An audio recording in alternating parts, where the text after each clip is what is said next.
جزائريين، بشويه عليكم شد الصف على الميسنجر، او غادي يطرطق لهاد الدرجه فاقساكم. ما قديتوش عليا في الكومونتيرات قلتوا اجي ندخل عند الخاص. ايوا شي حاجه ماشي جديده، المغرب ديما واحد ليكم هنا كدوله كملك كشعب.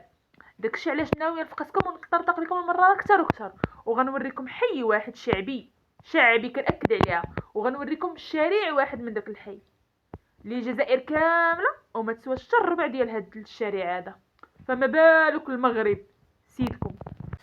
وسقوا عويناتكم بالطونسبور عندنا كي موجود وكي متقدم. هادو الحافلات اللي كنركبوا فيهم حنا الناس المواطنين، ومازال راه مغبرين مع الاجواء اللي كاينه في المغرب.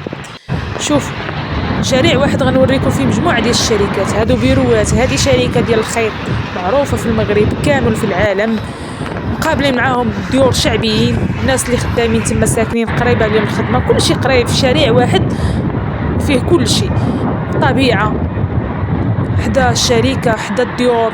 هنا شركه اخرى في المجاوره لا ديال الدقيق اللي كنصايبوا بيض خبز اللي نتوما كتشدوا عليه السربيس. سقوا عويناتكم في هذا الشارع لنوريكم شارع واحد، وليشهد الله انه تصوير جديد. غير اليوم مشيت في هذا الشارع باش نوريكم الحقيقه المره اللي ما كتحملوش نتومايا. هنا كاينه شركه ديال الطوموبيلات.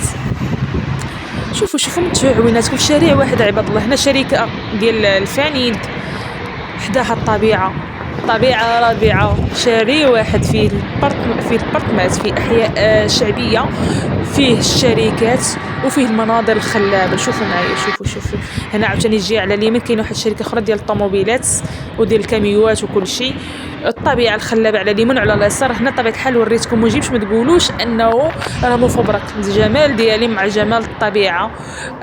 دورت الكاميرا للجهه الاخرى باش تشوفوا البيروات ومسجد الله، كل شيء حقيقي، كل شيء.